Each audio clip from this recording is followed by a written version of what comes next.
Face à face, un podcast du Musée d'archéologie nationale. Deuxième épisode, l'usage.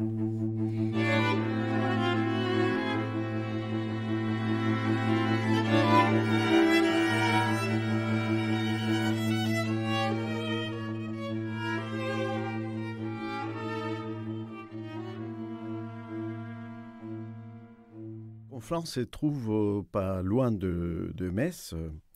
Et Metz était le chef-lieu d'une cité de la Gaule qui s'appelait Divodorum Mediomatricorum. Cette zone se situe dans une région de l'arrière-pays du limès romain, c'est-à-dire la frontière avec le monde barbare pour le romain.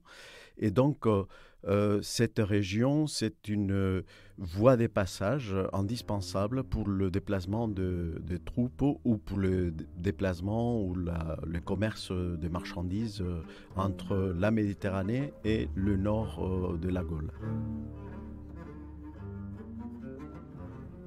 Cette présence de 40 000 soldats dans le limès rhénan produit un dynamisme économique extraordinaire. Il y a énormément de gens dans cet arrière-pays de la frontière. On est à 200 et quelques kilomètres de la frontière. Donc, dans ces régions, il y a une forte production économique, un dynamisme économique et commercial qui peut subministrer à Rome une grande quantité de produits. Alors, au début de l'Empire, à partir du Principat d'Auguste, l'augmentation des effectifs de l'armée, qui est due en grande partie au développement des troupes auxiliaires de l'armée romaine, c'est-à-dire des contingents de non-romains qui combattent aux côtés des Romains, eh bien, cette augmentation provoque une multiplication des ateliers dans les provinces de l'Empire et donc l'apparition de nombreux modèles différents de casques. La forme du couvre-nuque permettait de distinguer les casques des fantassins de ceux des cavaliers. D'ailleurs, les Romains utilisaient deux termes différents pour distinguer ces casques. Ils appelaient Galea le casque du fantassin et Cassis le casque du cavalier. Le casque du cavalier était plus personnalisé dans la mesure où il était amené à le porter beaucoup plus souvent que le fantassin, parce que le cavalier devait s'entraîner beaucoup plus souvent, beaucoup plus régulièrement que le fantassin. Ces casques de cavalier pouvaient être recouverts d'une sorte de perruque de corde tressée, collée sur le timbre, c'est-à-dire sur la calotte du casque, pour figurer la chevelure de l'homme qui portait le casque.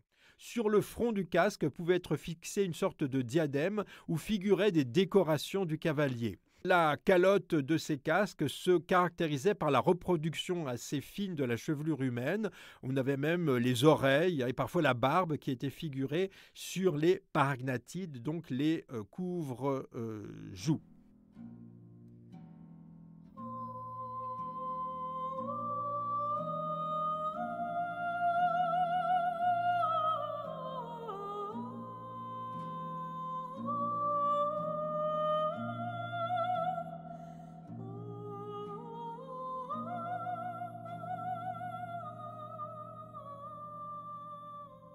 Une des particularités des cavaliers romains, c'est qu'ils portaient aussi des casques qu'on appelle les casques visage, des casques qui ne servaient pas au combat, mais avant tout à la parade, au défilé. Dans les casques visage, les paragnathides étaient remplacés par un masque articulé par une charnière avec le timbre et ces masques recouvraient entièrement le visage du cavalier, d'où le nom de masque visage. Ces casques visage, on en a retrouvé beaucoup en Gaule, en Bretagne et en Germanie. Alors, ce qui peut expliquer la découverte, la concentration plus importante de ces casques dans ces provinces, c'est qu'il s'agit de régions où existait une tradition d'inhumation du combattant, du guerrier avec ses armes. Et donc ça peut expliquer qu'on ait retrouvé plus fréquemment des masques dans les tombes de ces provinces.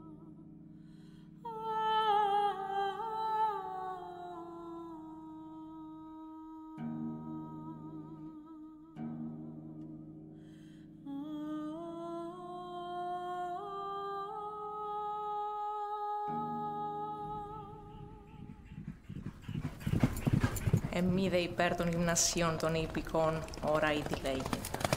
Αυτή δε οπλισμένη παριάση κράνεση, μεν σιδηρής, χαλκής και χρυσωμένης, όσοι κατά αξίωσιν αυτών διαπρεπήσει καθ' ιππικήν ενδιαφέροντες, ως και αυτό τούτο επάγειν επισφάς των θεωμένων τας ύψης.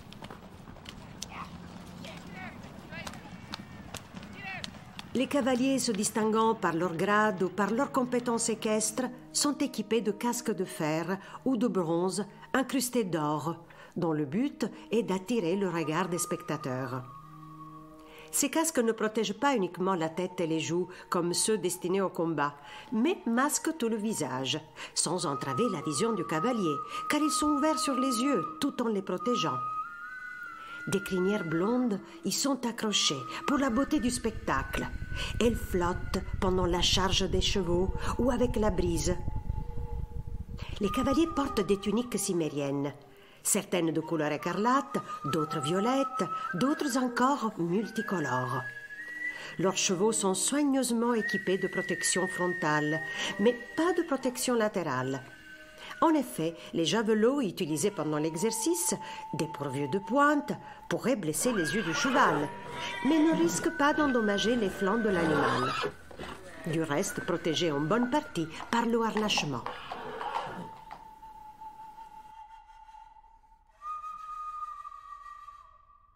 Les distinctions les plus évidentes qui nous apparaissent aujourd'hui, ce sont les types de personnages représentés sur ces masques. Parce que, en fait, ces masques ne renvoyaient pas toujours à l'individu qui les portait, mais pouvaient renvoyer plutôt à des types de personnages, un peu comme des masques de théâtre. Et donc, il permettait aux cavaliers d'incarner des personnages stéréotypés qui pouvaient être aussi bien masculins que féminins, qui pouvaient être des hommes venus d'Orient ou d'Occident. Et ces personnages stéréotypés intervenaient dans les hippica gymnasia, des jeux hippiques comparables à des tournois.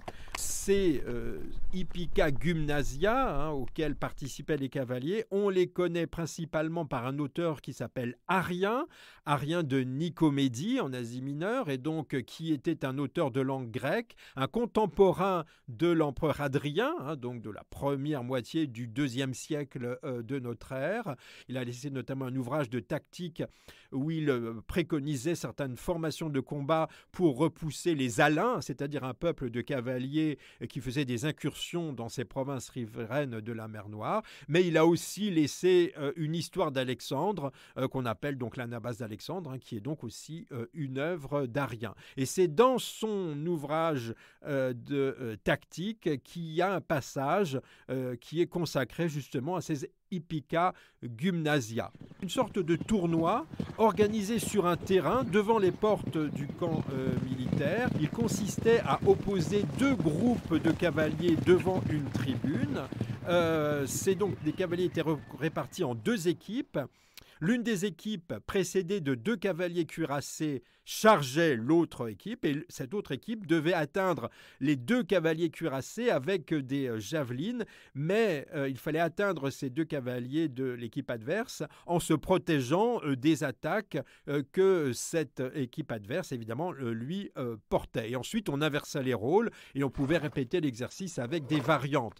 Voilà, on n'en sait pas beaucoup plus et on aimerait évidemment savoir quel rôle pouvaient jouer justement ces différents personnages stéréotypés qui étaient figurés sur les masques visages, puisqu'il pouvait y avoir notamment, je l'ai dit, des personnages féminins. Donc quel rôle jouaient ces personnages dans ces tournois? On aimerait le savoir. Peut-être le rôle d'Amazon, mais ça c'est une hypothèse personnelle, mais ça, il est très difficile de le savoir. On sait simplement par Arrien qu'au départ, ces cavaliers portaient, en plus des masques visage, des tuniques qu'on appelait tuniques cimériennes, du nom du Bosphore cimérien qui désignait la Crimée à cette époque.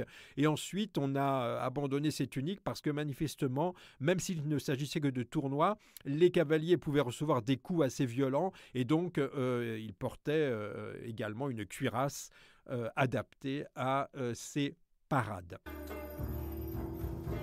Pour commencer, les cavaliers exécutent dans l'arène une manœuvre spectaculaire. Ils s'élancent, reconnaissables à leurs enseignes.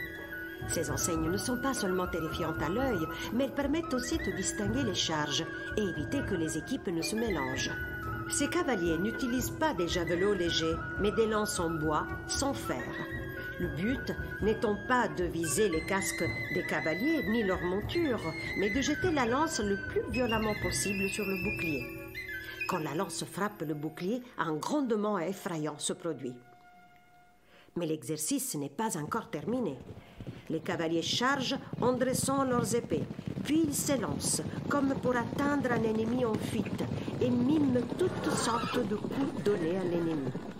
Enfin, dernière démonstration, ils sautent les armes à la main, sur le cheval, en pleine course, ce que certains nomment le saut du voyageur.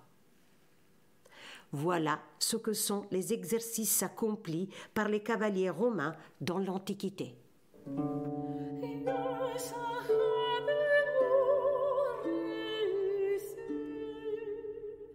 C'était Face à Face, un podcast du Musée d'Archéologie nationale. Deuxième épisode, l'usage. Avec Ricardo González Villaescusa, professeur à l'Université Paris-Nanterre, et Pierre Côme, professeur à l'Université de Rouen. Et avec la participation de Melita Poma et Eleni Kiradi pour leur interprétation de l'Ars Tactica d'Arien.